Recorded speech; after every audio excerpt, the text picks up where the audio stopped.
Hey folks, today we're making the ultimate summer drink, the Piña Colada. On July 10th marks National Piña Colada Day. Piña Colada is actually my guilty pleasure drink. Even the bad Piña Coladas taste pretty good to me. If you're new to the channel, make sure to like and subscribe for more drinks and memories. Get ready for takeoff because we're going to Puerto Rico for a Piña Colada. Let's get behind the stick.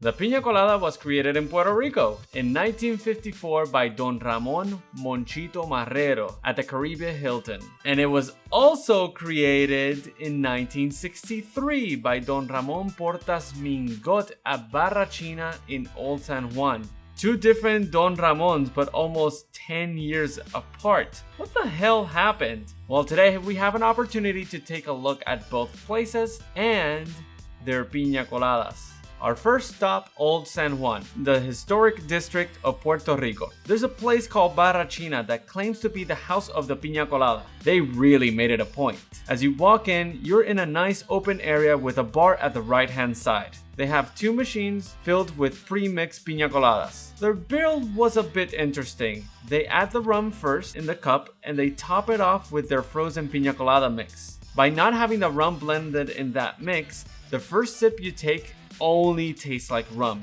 which that might be your thing, but we thought it wasn't balanced. Next up, the Caribe Hilton. This was the hotel in the 50s and 60s. This is a luxury hotel located just outside of Old San Juan. They have a whole wall dedicated to the Piña Colada and its history. If you want to read the whole history, pause the video right now.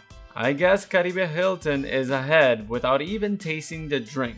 The bar is located in the central area, and what I do appreciate is that at least once we ordered the drink was built in a blender. But the only ingredient that was measured was the rum. Hey, if you want to keep the drink as a mystery or a little bit of a randomness, fun games, then do the same thing with the rum, please. Nevertheless, this Piña Colada tasted way better, even though it wasn't made with the recipe that the Caribe Hilton claims to be the original recipe.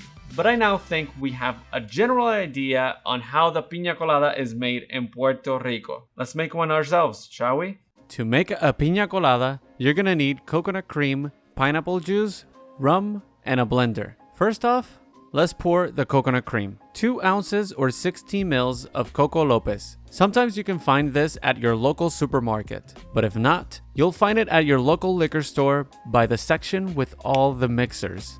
As for pineapple, I'm going with fresh pineapple juice. 2 ounces or 60 mils. Piña Colada actually translates to strained pineapple. As for the rum, we have to go Puerto Rican here. 2 ounces or 60 mils of Don Q Gold. This rum is a blend of lightly aged rums from 1.5 to 5 years. It's clean and smooth, and it's also the go-to rum in Puerto Rico. Now add about 2 scoops or 1 cup of ice and give it a good blend. The hardest part of this is getting the right amount of ice. You want your Piña Colada to be nice and blended, but with an amazing light, airy texture. We don't want super thick here.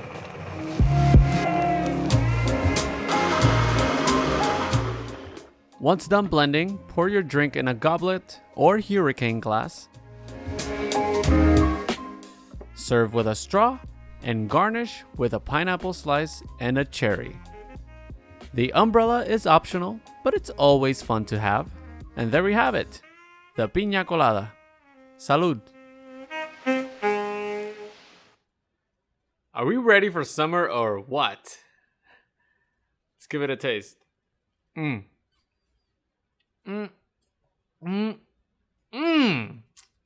I just absolutely love Piña Coladas. This is amazing. Is Coco Lopez good for you? Absolutely not. Is it delicious in a Piña Colada? Yeah. But the star of the show obviously is the fresh pineapple juice. I mean, even if you don't use fully fresh pineapple juice, it will still taste amazing. I've said it before and I'll say it again. I'll even drink the worst Piña Coladas. But that's going to be it for me. Thank you so much for watching. If you haven't already, please like and subscribe And I'll see you all in the next memoir. Cheers. Oh, brain freeze. You don't like Piña Coladas.